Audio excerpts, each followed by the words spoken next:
So what would you do if somebody came up to you and said, I've got this football betting loophole where you can make a lot of money very, very quickly and it's completely risk-free?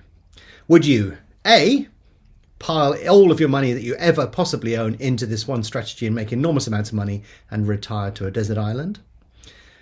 Or would you, B, be a bit skeptical and have a closer look and try and understand exactly what was going on with this particular strategy? Because the funny thing is, these situations do occur legitimately within betting markets, just not very often, and you have to be very careful how you approach them, because a load of people chose option A in this particular strategy and it ended up costing them a small fortune.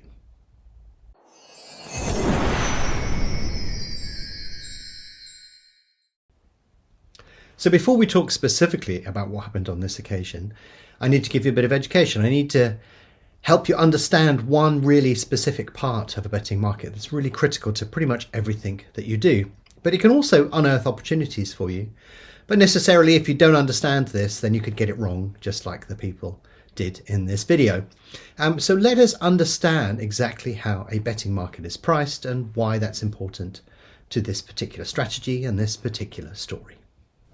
So a phrase that you may be familiar with is only the bookmaker wins.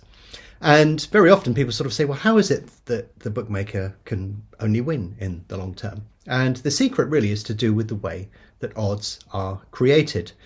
When you look at a set of odds, they represent a probability that something will win. And what bookmakers do is they actually sell you that probability for less chance than it actually has. Now, I haven't explained that fantastically well there, but if we look at a market, this should make a little bit more sense to you. So let's have a look at a betting market and understand exactly how the odds are created. So let's look at a betting market, because there's an important concept that we need to learn here. When we look at a betting market, and a betting exchange is the easiest way to do this, what you'll actually see is a set of odds. In this particular occasion, it's odds of a horse winning a horse race. And those odds actually equal the percentage chance of that horse going on to win this race. Now, I'm not going to explain how to calculate that, but by a stunning coincidence, on the BetAngel website, we actually have an odds converter. You can enter decimal, fractional, American, any different type of odds, and not only will it convert it into a percentage, it will add them all up and give you the overround. And the overround is the number that we see at the top on a betting exchange. This is telling you how fair the book is, because when you add up all of those odds, there's only one horse is going to win the race. There's a 100% chance of that. So the overround should equal 100%. When you see it deviate from that slightly, then that's basically the slippage, the margin that you're giving people on the other side of your bet. So on the back side, when the percentage is above 100%, that means that the difference between that and 100% is what you're sort of leaking to the other side. And on a betting exchange, of course, you can bet against people, and the lay side will always be below 100% for the opposite reason. They're giving away a little bit of margin on the other side.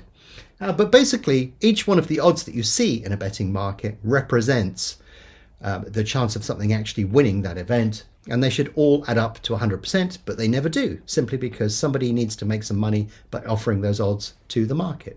So whether that's on a betting exchange or with a traditional bookmaker, you'll never quite get to 100%, and you'll never see it flip over on the other side.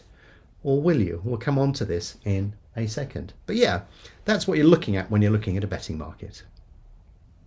So when you go to the website of a normal bookmaker, or you go perhaps on course to place a bet, one thing you will never find there is an overround, and that is because they want you to know what the overround is, because that's how they make money. When you look at any betting market, there's a 100% chance of something happening within that market. But what bookmakers and sportsbooks do is they will sell it to you at 105, 120, 150%. In other words, the difference between 100% and that number is the amount of money that they will make. And that is why they don't display it, because they don't want you to know how much they're making in theory on each of these markets. So they will generally put a much, much larger overround on than you would traditionally see in a betting exchange. But ultimately, that's the way that bookmakers make their money. That's why they always win in the long term, is because they're selling you something that has a 100% chance of winning for much, much more than 100%. If you look at something like the Grand National, you'll very often see bookmakers pricing the market at 150 to 160%, which is why it's almost impossible to place a winning bet over the long term on a big race like the Grand National. There's just too much margin in it for the bookmakers. So there's a hard and fast rule in a betting market that the overround on the backside can't be under 100%. Why is that the case? Because if you could buy the entire book effectively for under 100%, your maximum payout is going to be below 100%. You're buying 100% for less chance than there has of that occurring. So you will make money. The difference between whatever price you bought at it, say 98%, and 100% would be your profit margin. And the same is on the lay side. So on a betting exchange on the lay side, the book can't go above 100%, because if it did, you'd be able to do the opposite. You'd be able to lay an entire book for 100% liability, and the difference between the lay overround and 100% would be your net profit. So of course, that is impossible. That can't possibly happen. But it can. And it does happen quite regularly, but for a number of distinct reasons. So let's explore why that can actually happen. So what you can see behind me here is the market for the Players' Championship at Sawgrass that took place recently. Would love to play on that course and see if I can land on the 17th green. But anyway, I digress. The interesting thing about this market is if we look at the backside, that's acting the way that we would behave. It's above 100%, and therefore if you backed every single selection in this market, you would lose money.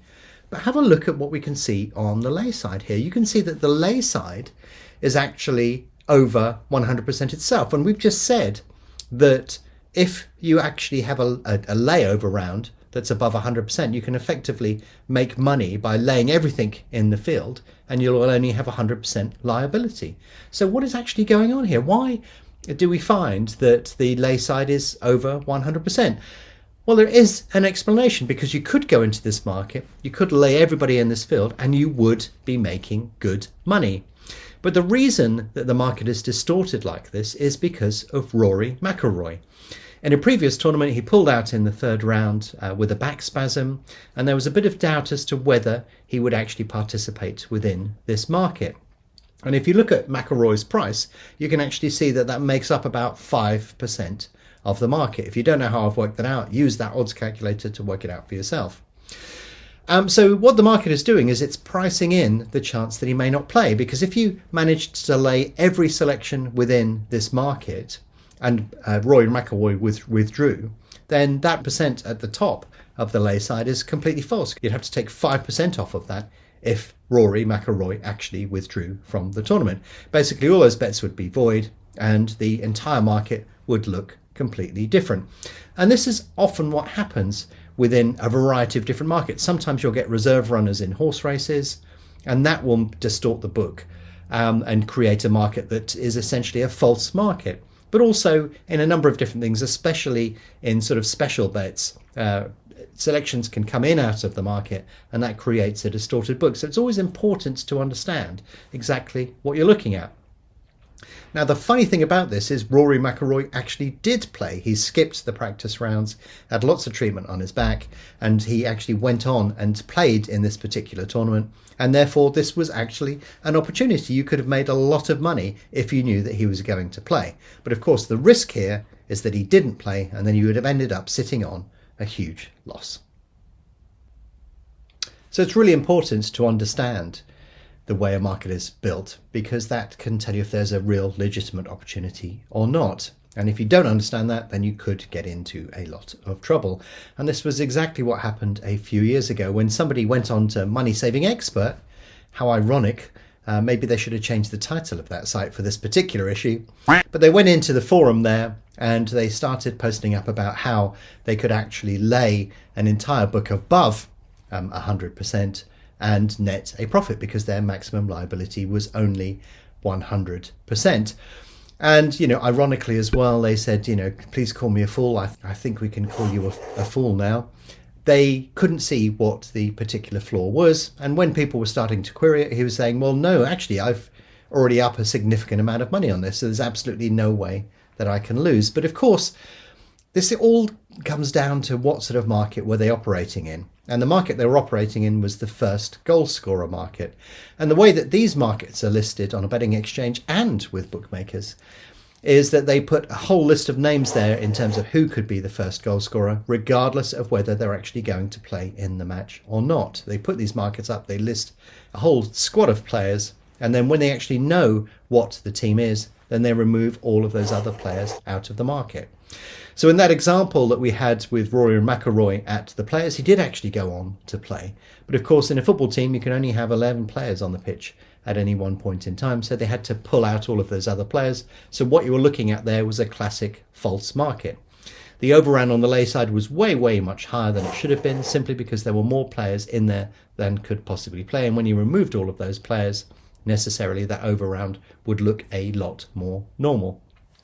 But of course, on the Money Saving Expert forum, lots of people didn't realize this, and the whole effect sort of snowballed, and more people got involved in it and did the same thing until eventually the penny dropped. Somebody queried exactly what was happening, and all of a sudden they began to realize that not only had they not made an incredible amount of money very easily and with absolutely no effort whatsoever, they'd actually lost enormous amounts of money. Because whenever you go into a market, especially in a betting exchange, there's a set of rules. And when you look at the set of rules for the first goal scorer market, it explains what I've just said, that players will be taken out of that particular market, and therefore they were betting into a false market. And the net effect was that they thought that they were making loads of money very, very easily and quickly with little or no effort. But the fact is they were probably lining somebody else's pocket. And that, my friends, is why it's really important to understand exactly what you're doing in any market at any one point in time, what those risks are and why the market is behaving the way that it should. And typically you do get markets that are above or below the overround, but there's usually a reason for that. And like we saw with the Players' Championship, it doesn't mean that that reason is necessarily going to play out, excuse the pun, but it does mean that there's another dimension to the market that you may not be looking at properly. So it's always worth paying attention when you see what looks like a golden opportunity as to whether there really is one or not. Just check that all of those participants are going to be in or out of the market, or whether new people are coming into the market, and that will explain clearly what the opportunity is. But that's how a seemingly fantastic opportunity where you couldn't possibly lose turned into an absolute disaster.